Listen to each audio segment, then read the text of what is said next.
Okay, guys, well, welcome to this first episode in our newest module, Diagnostic Tests. It's part of the EBM and Biostatistics series. Now, in order to know how to read as well as interpret a diagnostic study as a clinician, you must not only have core knowledge about a diagnostic test, how it performs, or a risk stratification tool and how it was developed, but also understand how it performs in the population and also how to interpret those results in the context of the population you are treating, okay? So that you can establish a diagnosis. And why do we need to do that? Well, because we want to avoid delaying treatment or exposing people to things that either drive up costs, create anxiety, potentially expose them to complications from treatments.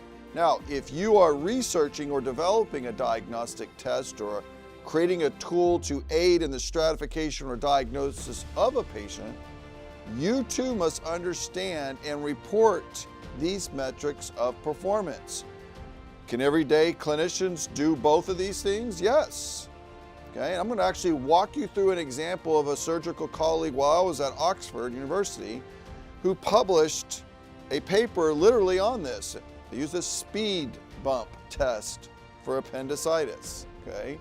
All right, and with that, I'm Dr. Busti, your faculty and host on This Is Why, a show that helps healthcare professionals transform their medical knowledge from what to why, because when you know why you do what you do in the proper context of the evidence, it changes how. It changes how we make clinical decisions every day for the patients that we serve. Okay? So as you know in the Biostatistics series, I want to get us oriented to where is this conversation about diagnostic tests. We have part one, which is before the study, part two at the completion of the study, and then part three that we've organized it, or I did, right? This is our diagnostic test. But just as a quick reminder, remember before the study starts, we have to think about this, especially if you're the one doing the research. That is part of your statistical analysis plan, deciding what your groups, type of data are, confounders, and controlling, and what type of study analysis are you going to do, parametric, non-parametric. Part two is really what do you do with the data at the end of it, and there are variables in here that may also be applicable. How to use a p-value, how to interpret, what does it mean, what does it not mean, how to interpret 95% confidence intervals. All of those things become still very important, but we're in the diagnostic tests section, and what we're trying to do is break it down, okay, into these sections, subsections or subtopics, so that you can digest that topic in the larger context of diagnostic tests, both in understanding what the test is doing, how it performs, what does it mean when you get a result, but also how do I interpret a paper. And that's what this lecture is about right now. This is a high-level overview that begins to introduce some of these topics in a big sort of picture framework. And I think it's good to get oriented and not just say, okay, well, I'm just going to blow past this lecture because I don't need all that. It actually helps to understand the framework that I have created with these topics, because there are elements where I integrate or pull in topics or make comments that if you lack that understanding or knowledge, you're going to miss it, right? So things like understanding the precision and accuracy of a test, sensitivity, specificity of a test.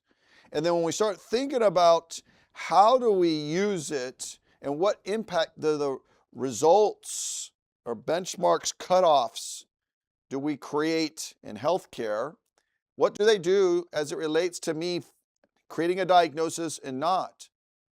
Right? And that's what ROC curves and AUCs and C statistics are very helpful for us to understand. Then we create positive and negative predictive values, and then we use likelihood ratios to guide our decision. I have a patient in front of me, I have a concern. Do I do this test, and is it going to change what I do? Because if it doesn't, don't waste the time, okay? Now, stepping back again to the beginning of this whole collection on clinical research to keep us oriented, remember there are steps that we go through, whether you're reading the paper about a research study or you're the researcher creating the study up front. You have to go through a series of steps, right? You develop the study concept, you secure funding, prepare the study protocol. And that would include, if you're going to do a diagnostic test, then you need to make sure that you build in the right pieces so that you can create and calculate sensitivity, specificity, predictive values, likelihood ratios. And the example that I'm going to give you in this series that I use does that very well. So we know that there's well-written papers and there's poorly written papers, but it goes back to how well the researcher set up the protocol and implemented the study, okay? You always got to protect the patients. You got to implement the study, you close it, you then do the analysis, and then you communicate their findings. And so these two steps are largely where we are at. When you think about preparing the study protocol, yes, the researcher does that before the study. If you're a clinician, you're like, I don't care about research, I don't want to do it. You still have to know what the researcher should or should not have done. What kind of information are you looking to receive? Because at the end of the day, you're the one, I'm the one who has to apply it to the real patient sitting in front of us. And so at the end of this topic today, I'm going to transition us out of things that relate to the diagnostic test to how do we think about the way a paper should have been published. What are the criteria, publication standards, evaluation of that paper, okay? So just stay with me, okay? Again, this is big picture perspective.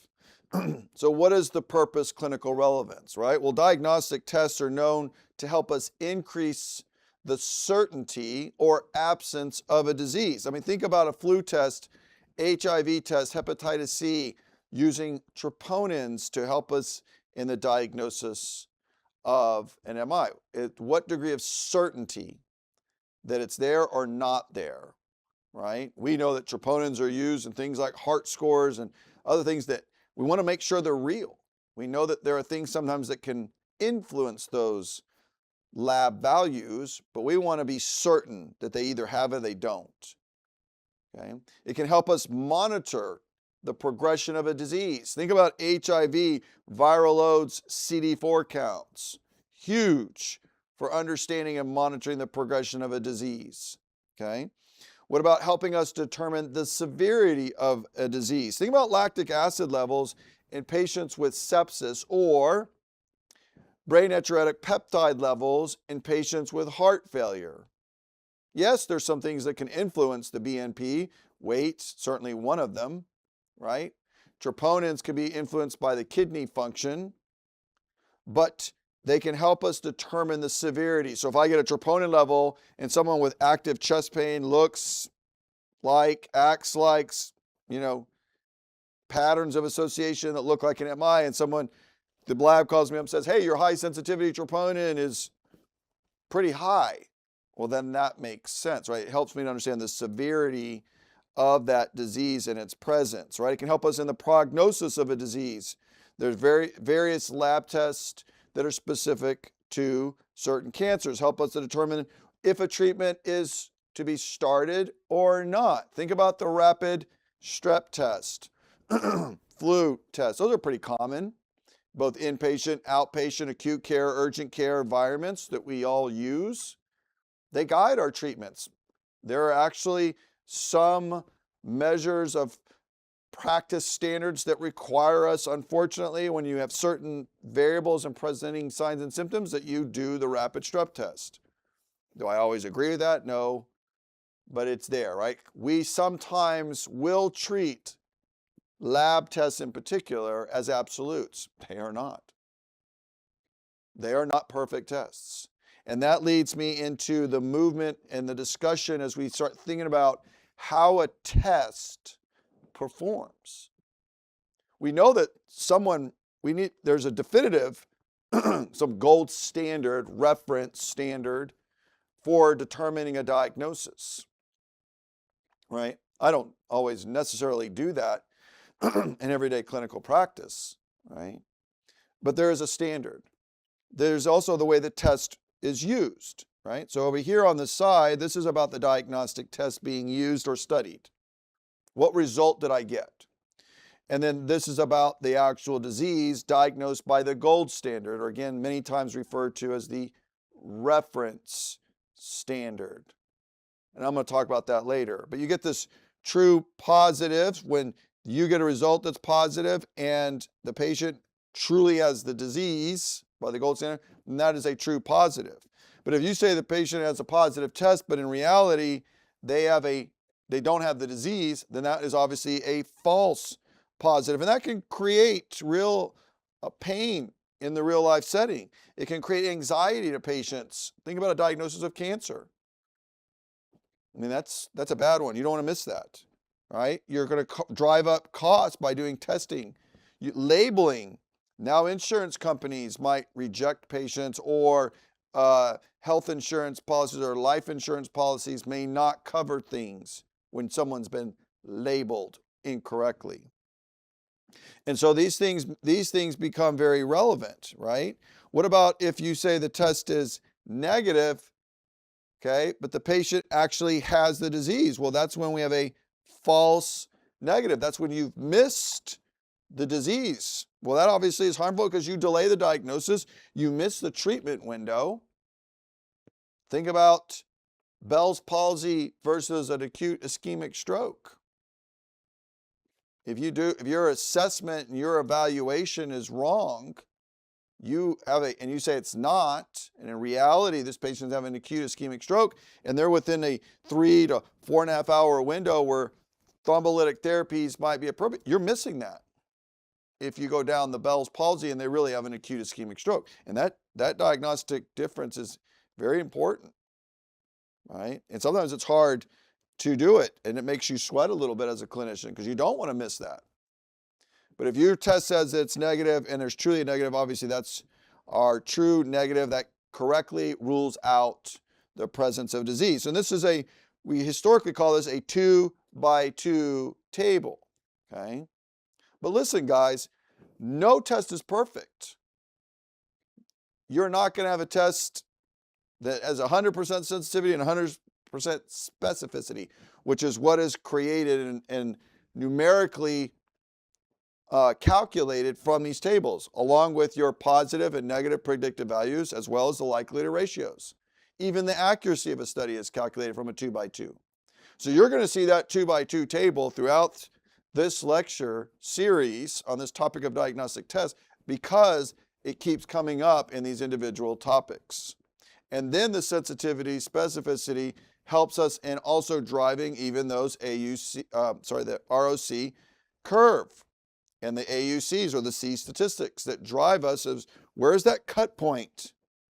Because this is the way this test performs, especially in the prevalence of this particular problem, which each disease problem has its own prevalence. Okay? So all of these things come in, and what you're going to see as I go through these topics, especially in sensitivity and specificity, is you improve one, you sacrifice the other. We call it the seesaw effect, okay, in statistics. And it drives us crazy sometimes, but it happens, okay? Okay, so now let's dive a little bit more into this conversation. The researcher's view is this. They're looking at the gold standard. They're comparing a study to the gold standard. They know the disease, okay? And they're trying to determine the sensitivity and specificity of a particular test, okay? And they ask, okay, if I already know the patient has the disease, how does this test that I built or made, or this tool, behave in that environment? Does it work better than the gold standard? Okay, because the reference standard at some point becomes a reference standard for some reason, but do tests get better and then we develop a new reference standard, and how does it behave? The clinician's view is this horizontal view, the rows, okay? Because we're using the diagnostic test over here on the left side. And when we get a result of positive or negative, we want to know what box are we fitting in, right? And this is when you go this direction, when you see the calculation for positive and negative predictive values, that's the direction that we go.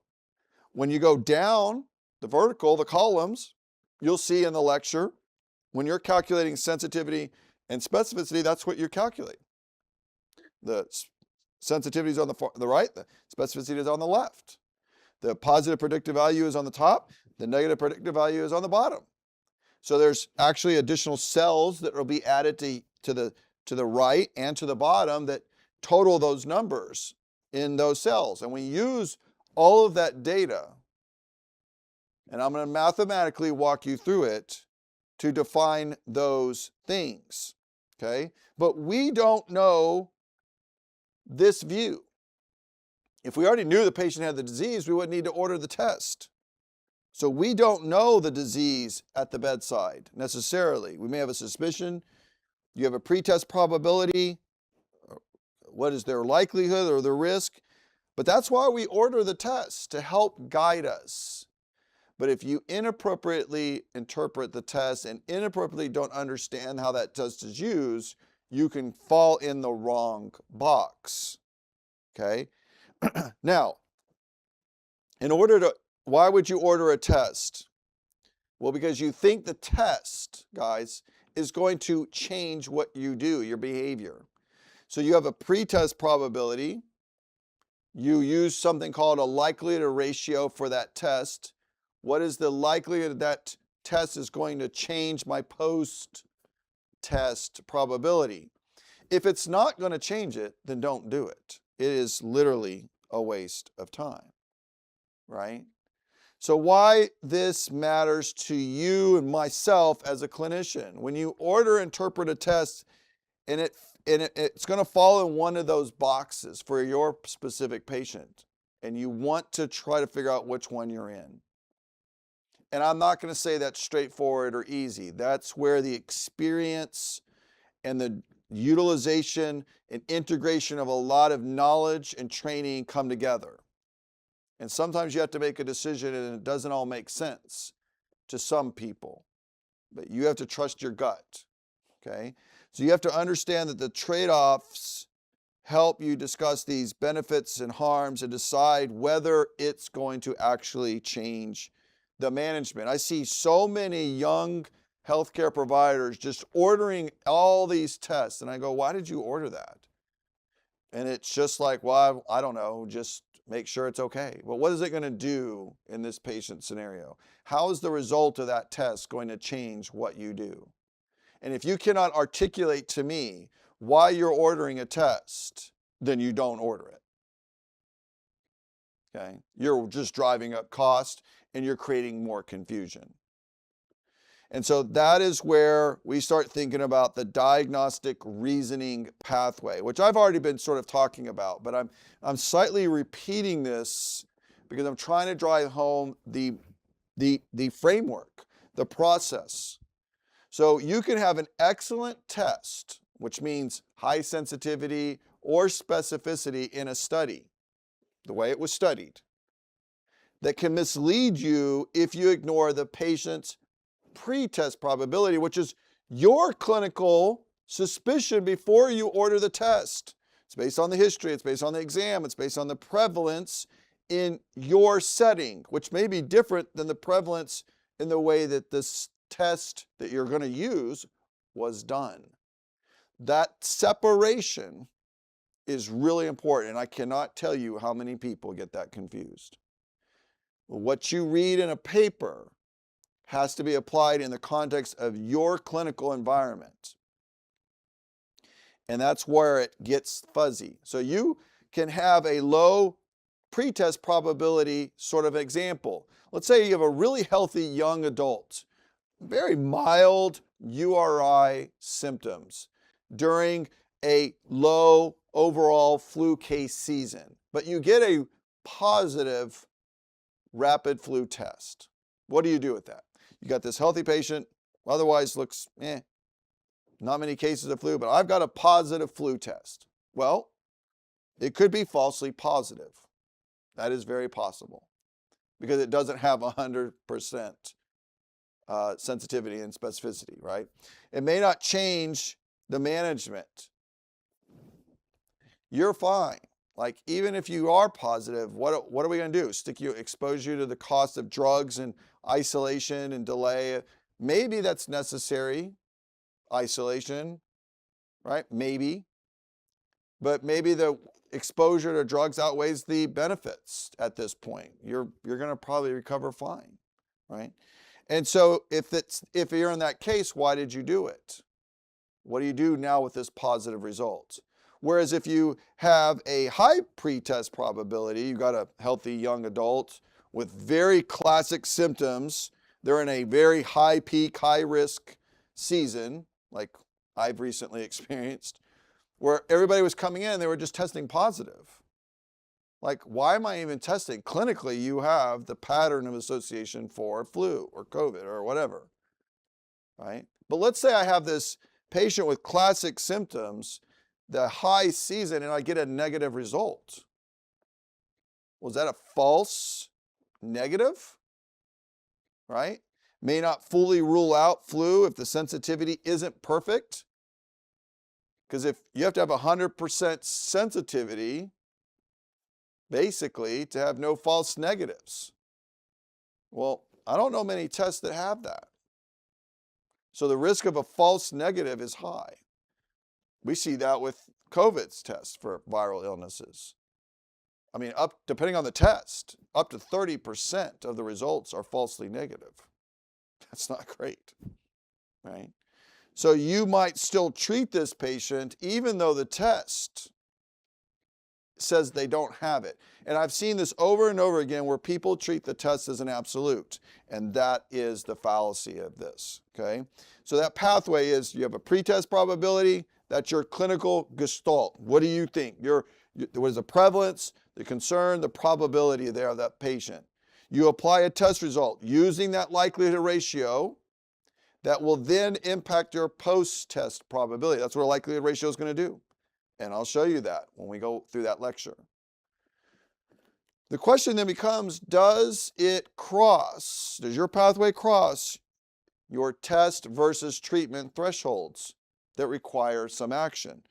And so the testing threshold is that probability below which the disease is so unlikely that you're going to do nothing. So no testing and no treatment. Versus the treatment threshold is the probability above which the disease is very likely and that you're going to treat empirically, whether that test says whatever it says. There's no testing needed. So like I gave you when I went through the most recent flu season, we had so many positives and the symptoms were so classic and the number of cases were so high in the geographic area that the test wasn't going to change what I did, okay? And so that's where we get in this testing zone, the probability between these two thresholds. And this is only the zone when you're going to order the diagnostic test to help guide you where it's useful. And the clinical why, right? The whole purpose of the show is why do you do what you do? If that test is not going to shift your position, then don't do it. You're just wasting time, right? So some of the take-home points as we kind of sort of finish up the first phase of this conversation and we start to migrate into the evaluation of studies, right? Sensitivity, specificity, those describe the test performance in a study population. That likelihood ratio, which we'll talk about, and I'm going to walk you through how to calculate, plus your pretest probability is going to impact your post-test probability, or don't do the test. And that's why we do lectures on likelihood ratios, okay? Now, let's pivot as I introduce some of those basic topics of sensitivity, specificity, negative, positive, predictive values, give you some examples and consider the likelihood ratios and where it all fits in the framework. You now have to read a study about a test, okay? And that's where we start getting into the diagnostic studies. What do you need to know about a diagnostic study? You need to know for sure, is it a valid study? I mean, duh, right? We want internally valid information. And then, are those results actually relevant or important? And if they are, how do I interpret them and apply them to my patients when I get a result? And so the questions, if you follow the EBM model, evidence-based medicine model of the 5 steps, you have to ask a clinical question. And so there's different types and components of the question. So we're most commonly hear things like PICO, PCOTS. Those are in the context of a therapy or treatment decision, a study for that, right? Does this new drug do this thing? But when we're in the diagnostic one, right, there's different components. There's PIRO and there's PIRT and PIRTs, right, where the R is the reference test, okay? And then there's the sort of the new test.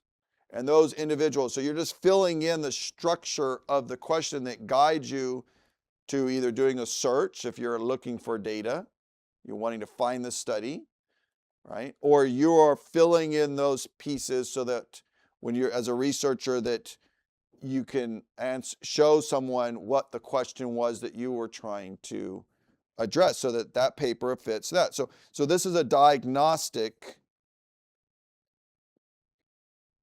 structure for a question in EBM. And you see that the other question types for quality of life, etiology, many of them follow a lot of the same variables, but I wanted you to see that diagnostic studies have their own. Okay, and so I put that together for you here in this column right here of what it is. So we have the index test, the new one, and the reference test, or the gold standard, typically, okay? And then what is the target condition, okay? And then some people, again, will add on, just like in PCOTS or PICOS, the setting, because the setting influences, in part, your pretest probability of the population you're dealing with, right? And then how does that test work in your population? And so you want to be able to do that, okay? So the next thing when you think about study validity, was the study done with the right patient population in the question that you have or the researcher has of concern, right? And this is where things like spectrum bias come in.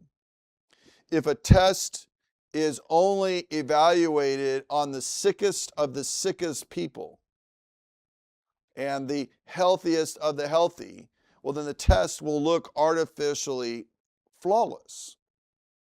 Is that the way we see patients in the real world? No. We see all comers. And so we don't want spectrum bias.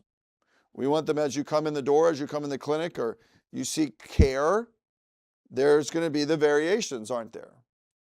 All right?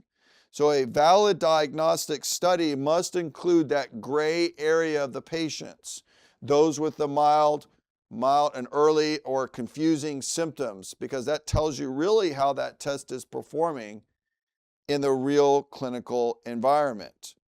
Was the target condition present or absent verified by that gold standard, or what we call that reference standard, in all of the patients? And again, this is from the study. We don't do this in real world practice. But in the study, if you're trying a new diagnostic test, it has to be compared to some gold standard, some reference. Okay? And so all the patients come in have to get that test. And so hopefully it's not an invasive test, right? But was that gold standard test done, and was it done independent? Was it blinded and in an objective manner to prevent observer bias? Okay, and this is where verification bias, we have that spectrum bias, we have that verification bias comes in. This occurs if only patients who test positive on the index test go on to receive the invasive gold standard test, right? So it will artificially inflate that sensitivity of the index test, okay? And we do not want that. And so these are questions that, and I'm going to show you a critical access or appraisal tool, sorry, critical appraisal tool, CAT, and a standard for helping us to do that. It's the QUADAS, right? Now remember, gold standards are rarely 100% perfect, especially if it's an old gold standard, because we need new stuff to improve it. But if this reference standard is flawed, a highly accurate index test may appear to have false positives. You follow that? So if this gold standard is weaker, not as good, and this new test performs better, it says it's positive, but the gold standard says it's negative, the question you have is, do you have false positives? When in reality, actually the new test caught the true disease and the gold reference standard is no longer the reference standard. And that does happen over time, doesn't it? We will change the gold standard at times, okay? Now, did all the patients get that index test, just like they all get the gold standard? And is it clear how that test was carried out, and can you reproduce it if you needed to? I mean, that's true for all test studies, right? Now, why does all this matter about validity? Is there any evidence that these questions impact the results? And the answer is yes, okay? If you look here, when you consider spectrum bias, you consider things like the verification bias, it can sometimes overestimate these things. You see here that different reference tests is one of those. That is statistically relevant, okay? And so verification bias is valid. And so you want to make sure that that's not happening so that you don't overestimate something, okay? Now, when you're looking at the test, you're looking at sometimes a test and how it's done between observers performing the test. So if I have a technician or a nurse or somebody goes in and does a nasopharyngeal swab, are they just sticking it in the entry of the nose and that's it? Or are they doing nasopharyngeal, going all the way back?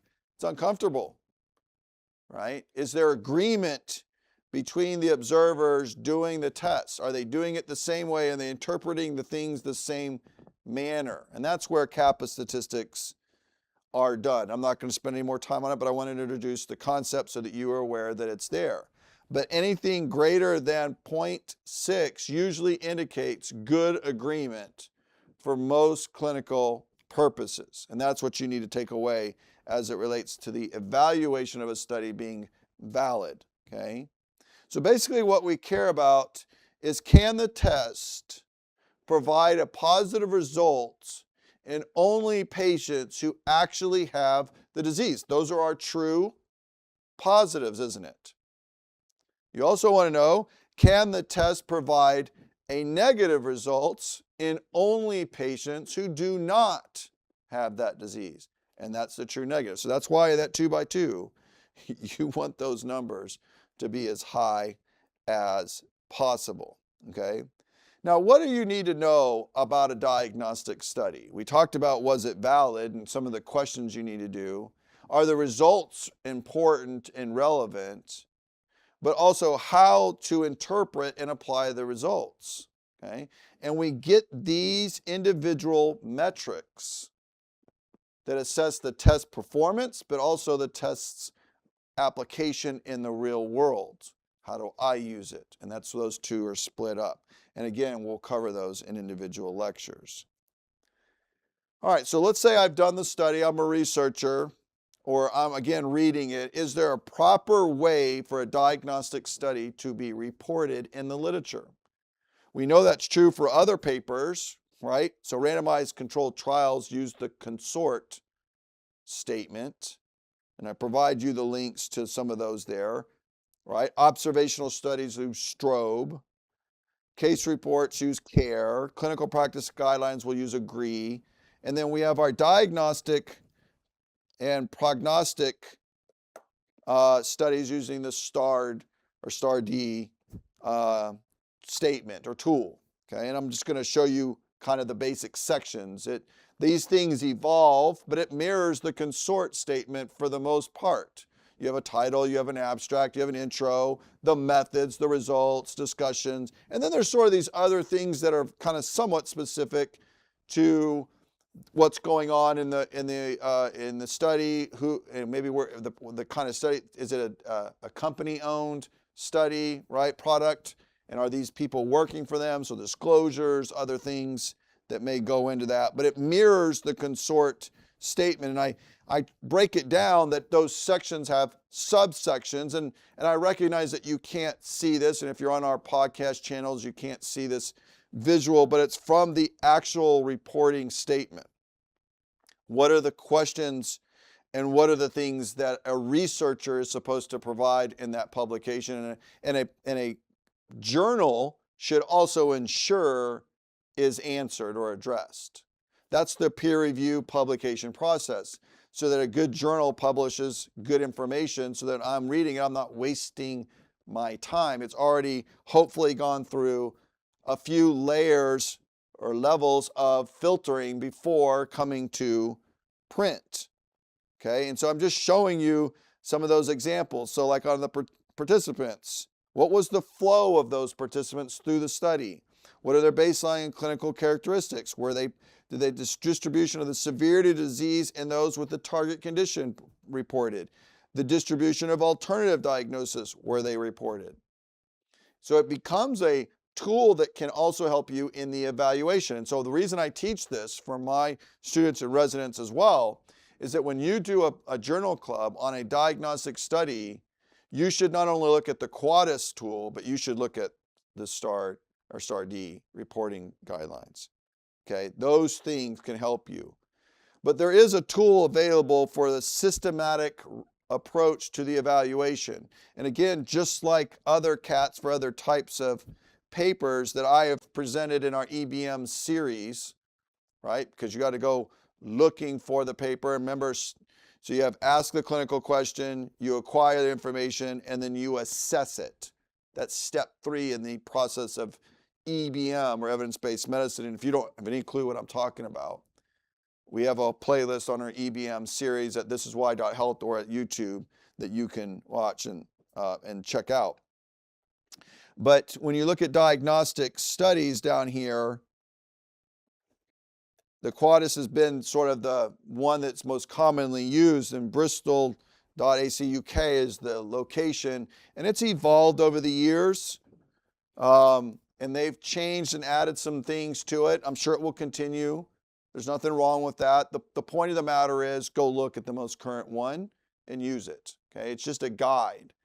But what has ended up happening, QUADAS stands for Quality Assessment of Diagnostic Accuracy Studies. And it's currently in its form primarily used for systematic reviews of test accuracy studies. So it guideline development, and also helps inform the primary study design. Okay. Now the QUADAS C, right, it's a supplement. It's a tool to assess for the risk of bias when a primary study compares to the accuracy of 2 or more index tests. Okay. You should use that alongside of the main tool. Okay. And so I wanted you to be familiar with that. Okay. And so wrapping things up, guys, we have discussed why diagnostic tests are useful to us. We've answered what questions we should be asking. We're starting to do that when reviewing diagnostic studies. How diagnostic questions are formulated using the EBM principles. What are those components? The PIRO, PIRT, right? And then what standards that diagnostic tests should be using to report, and then how do we assess those through the use of our CATs or critical appraisal tools. Okay, so that wraps things up. You can access the full playlist and the individual topics over again at thisiswhy.health. Okay, there are some downloads there. They're available for free to our subscribers, members of the show and the channel. So please consider that. We would really appreciate your support. If you're not a subscriber, to become one, give us a like to this video, maybe chime in a question or comment, but realize this is meant to be an overview.